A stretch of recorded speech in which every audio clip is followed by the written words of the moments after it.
The village of Alaka looked peaceful under the morning sun, but for young Sei, every sunrise carried fresh wounds of shame. He was 17, tall and lanky, with eyes full of dreams that no one believed in. Sei loved football. His heart burned for the game more than food itself. But in Alaku, boys like him, thin, poor, and without fancy boots, were only good for carrying water and sweeping the pitch. Each time he tried to join the local team, the boys laughed. "Look at this scarecrow. One push and he will fall. Go back to your mother's cassava farm, dreamer." Their laughter cut deeper than knives. But Sei never stopped watching. Every evening, while others jeered, he trained alone with a ball made of rags, kicking it against the school wall until his toes blistered. His mother would shake her head and say, "My son, hunger does not hear the sound of football. Help me in the farm." But his father, before he died, had told him, "Son, the world mocks what it does not understand. Endure it. Persevere." Those words kept him alive. 1 year later, an announcement spread through the town. A famous football scout was coming to pick one boy for training in Lagos. The entire village buzzed with excitement. For boys with rich parents, it was a chance to show off their imported boots and new jerseys. Sei's heart raced. This was his moment. But when he arrived on the dusty pitch that day, the mockery began again.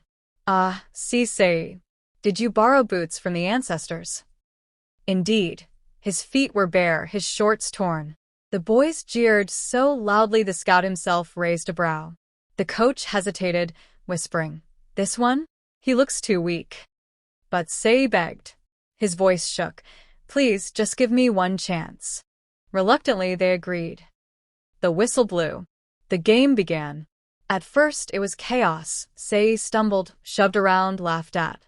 His opponents targeted him, kicking hard, spitting insults. But something inside him refused to die. Every fall, he rose. Every push, he pushed harder. He ran like a boy chasing destiny itself. And then it happened. A long pass sailed across the field. The ball rolled toward him. Everyone expected him to miss. But with the precision of someone who had practiced in secret for years, Sei flicked it up, spun past 2 defenders, and drove it straight into the net. The crowd froze. The mockery died. Then he did it again. And again. 3 goals in a single match. Even the scout stood, clapping slowly, his eyes fixed on the boy who had been rejected minutes earlier. But as the match ended, Sei collapsed on the ground. His body trembled with exhaustion. His lips whispered, "I can't stop now." That evening, the scout called out the names of those shortlisted. Boys with shiny boots waited confidently. Sei stood at the back, heart pounding like a talking drum. The first name was called. Cheers erupted. The second. The third. Still no Sei. Tears pricked his eyes. His chest tightened. Was this how perseverance would betray him? Then the final name was announced. Silence followed. It wasn't Sei. The crowd broke into whispers. Boys sneered. "We told you. Mockery is your destiny." Sei walked away, shoulders heavy, his world crumbling.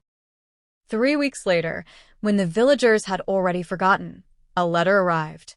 It was addressed to Sei. Hands trembling, he opened it. His eyes widened. It was from the scout.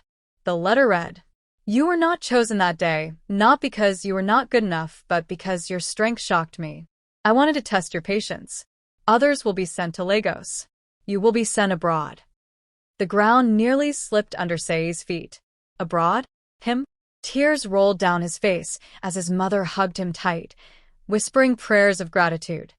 5 years later, the name Sei Aladiel was known across stadiums in Europe. He returned home to Alaku not in rags, but in a convoy of cars. The same boys who mocked him now lined the dusty streets, chanting his name, desperate just to shake his hand. Standing before the villagers, he said, "Mockery is only noise. If you persevere, one day, those same voices will sing your name." And from that day, the boy who once trained with a ragged ball was remembered as the pride of Alaku, the boy who rose from mockery to glory.